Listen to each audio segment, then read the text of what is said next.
Salut la compagnie, c'est Jules Melon, et aujourd'hui, dans un Prociné critique, je vais vous parler d'un film sorti dans les années 90, 1993 pour être exact, réalisé par un certain Joe Dante, Panic sur Florida Beach, ou Matinee en VO, ce nom francophone que l'on donnait à ces représentations théâtrales ou projections cinématographiques faites en pleine journée, et c'est d'ailleurs là-dessus que le film va jouer dans sa conclusion, enfin dans son acte final. Une œuvre de Joe Dante que j'avais complètement loupé à l'époque. Il faut dire que le film avait fait un bid au box-office, il n'a eu son statut culte que par la suite, et j'imagine qu'il n'est pas beaucoup passé à la télévision, à une époque où pourtant j'aimais beaucoup ce réalisateur, évidemment à travers le diptyque Gremlins, même si j'ai toujours préféré le 2 au 1. Je suis partie de ces rares personnes, il faudra que j'en parle un jour. Réalisateur que j'ai ensuite apprécié avec Small Soldiers, L'Aventure Intérieure, évidemment Explorers aussi que j'avais découvert sur le tard. Il était temps donc que je me fasse cette œuvre, considérée comme très bonne, et je crois l'un des films préférés de l'ami David de Film Talker, un vidéaste YouTube que vous connaissez très certainement. Il m'en avait parlé un jour sur Twitter, je ne sais plus comment, dans quel contexte, peut-être que c'était à l'époque du décès de Dick Miller. Et du coup, j'avais noté sur une liste le visionnage obligatoire de ce film. Voilà qui est fait, j'ai enfin eu le temps de me le découvrir. En VO d'ailleurs, tiens, ce qui est bien avec les films qui n'ont pas marqué ta jeunesse et que tu découvres sur le tard, c'est que tu peux te les faire en VO sans avoir d'a priori. Une comédie en mode aventure, avec au casting l'excellent John Goodman qui joue une sorte de représentation d'un certain William Castle, producteur, cinéaste connu à l'époque de série B, série Z, clairement un hommage à ce monsieur de la part de Joe Dante, à travers ce film. Il y a aussi Cathy Moriarty, qu'on avait pu voir dans Raging Bull, et plein d'acteurs enfants, plus ou moins connus, qui n'ont pas forcément eu une grande carrière depuis, si ce n'est une certaine Lisa Jacob, qui la même année a joué dans Mrs. Doubtfire avec Robin Williams. Oui, j'ai tilté direct, et en plus c'est la même année. Voilà, et puis quelques personnages secondaires, évidemment, dont les acteurs fétiches de Joe Dante, Robert Picardo, et le regretté Dick Miller, donc, qui nous a quittés l'an passé. Il y a même une apparition de Naomi Watts, qui était jeune actrice, qui faisait des caméos et des figurations à l'époque. Un film qui se déroule dans les années 60, 1962, donc en Floride, en pleine crise des missiles de Cuba. Si vous connaissez l'histoire américaine, on est en pleine guerre froide et une petite tension entre Kennedy et Khrouchtchev, et voilà. Donc parano, peur, etc. Et c'est à ce moment-là que le producteur cinéaste qui dans le film s'appelle Lawrence Woolsey décide de venir faire la promotion de son nouveau film d'horreur qui est considéré comme étant avant-gardiste et tout, qui s'appelle Mant, l'homme-fourmi. Man et Ant, voilà. Bref, il vient le projeter là parce que il va jouer sur la peur des gens, la peur de la réalité, et du coup essayer de la faire grandir à travers ce film d'horreur et faire venir les gens qui déjà ont peur et qui ont peut-être envie de se faire encore plus peur pour oublier la réalité. Bon bref, c'est assez amusant, et aux côtés de tout cela, on suit en parallèle l'histoire donc de jeunes gens, de jeunes adolescents, lycéens, dont un qui s'appelle Gene avec son petit frère qui s'appelle Dennis. Et le père est absent. Voilà, tiens, ça c'est aussi une thématique, mais alors très large de ces cinémas, voilà, de ces films teen movie de l'époque. Le père absent, ça fait Spielberg un peu, tout ça d'ailleurs. Et parce qu'il est absent, parce qu'il est en mission, probablement à Cuba d'ailleurs, voilà, puisqu'en fait, il faut savoir que ces jeunes gens vivent dans une base militaire. Et donc, pour occuper le temps, l'adolescent qui s'appelle Gene et son petit frère vont voir des films.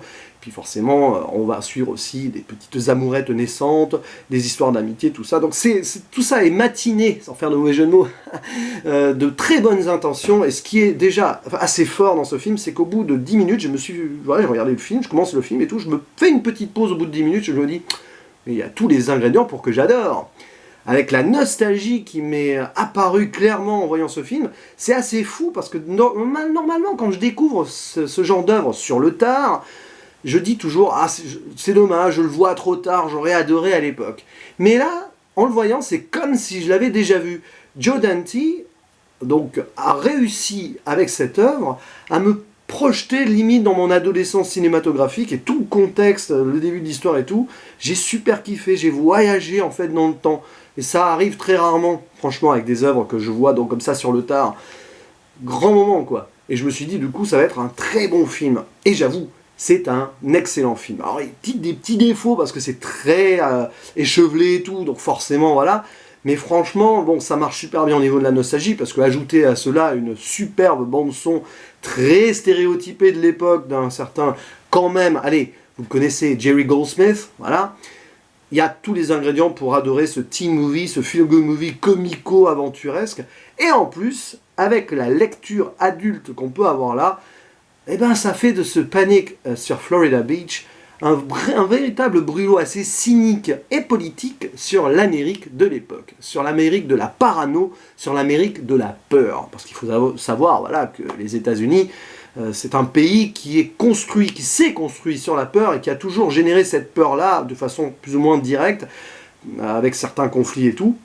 Et donc forcément, en pleine époque de guerre froide, c'était la peur du communisme, la peur de la Troisième Guerre mondiale, la peur de la guerre nucléaire. Et pendant tout le film, on la sent, celle-ci. Même si les ados vivent leur vie à côté en mode on profite de la vie et tout, c'est ça aussi la belle dichotomie de cette œuvre.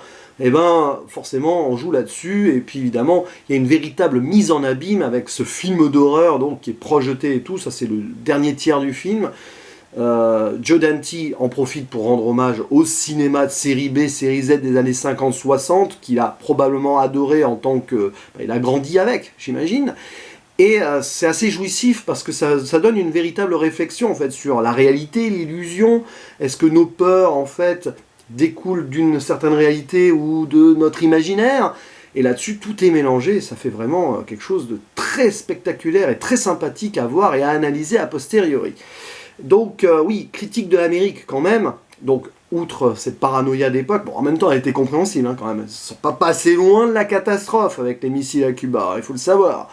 Mais elle est aussi représentée, cette Amérique un petit peu, on va dire, ouais, de la peur, du puritanisme par ces associations, PTA, Parent Teacher Association, ou des gens religieux qui viennent essayer de censurer voilà, certaines œuvres. Donc là, il y a un petit clin d'œil là-dessus. Alors, il y en a un d'entre eux qui est joué par Dick Miller, mais bon, en fait, on va apprendre que c'est une sorte de coup monté, etc. Mais c'est intéressant de voir cette petite scène où il y a un personnage qui dit ouais, mais bon, premier amendement, donc on a la liberté d'expression, et puis il y en a un autre qui dit oui, mais bon, les 10 commandements passent avant le premier amendement. Vous voyez, tout le dilemme d'une Amérique qui est à la fois le pays de la liberté, the land of the free, et le pays construit sur la Bible, quoi. Enfin, on jure sur la Bible, hein, le président, ou quand tu vas témoigner ou enfin, en procès et tout. Donc c'est ça, la Constitution, liberté, droit de l'homme, tout ce que vous voulez. Et de l'autre côté, la Bible, les deux textes sacrés des États-Unis. Parfois, il y a cette opposition-là. Et donc, il y a tout un petit dialogue là-dessus qui est assez amusant. Et Joe Dante a vraiment voulu ici mettre en avant le paradoxe de l'Amérique. Oui, parce que l'Amérique est un pays de peur, mais un pays de paradoxe aussi. On peut y voir les choses les plus merveilleuses, etc., comme les choses les plus, on va dire, détestables. Et ce film en parle très bien. Puis bien sûr, la haine des Russes à l'époque, qui est ici montrée à travers le spectre innocent des adolescents. Par exemple, dans le film, donc, il y a une fille qui est un petit peu rebelle, qui est donc jouée par Lisa Jacob, et qui va devenir love interest du jeune héros principal. À un moment, il y a une alerte, donc alerte, attaque et tout, et elle met en avant l'inutilité de l'exercice de protection, voilà, où ils se mettent accroupis, tout ça, alors que s'il y a une attaque nucléaire, bah, ça servira à rien.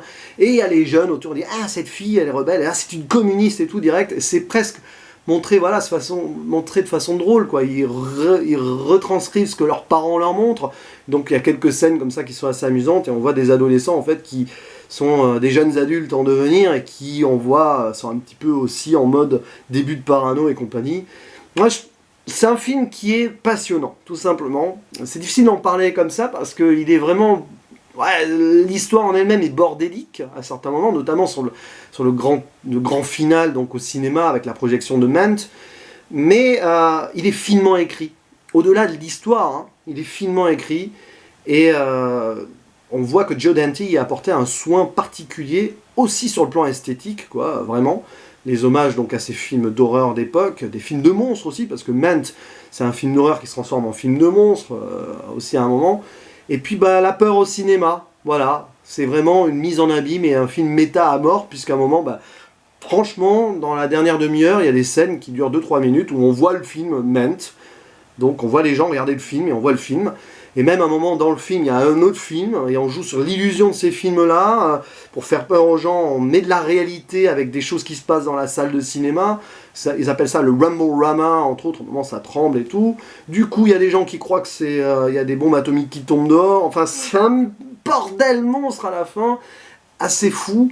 Et rajouter à cela des personnages secondaires qui sont peut-être finalement de trop, dont un jeune rebelle là, qui est amoureux et tout, qui vient prendre en otage. Enfin, voilà, c'est rocambolesque, ça fait presque pièce de théâtre hein, sur le final, quoi, dans la... C'est vraiment du méta, tout le dernier acte.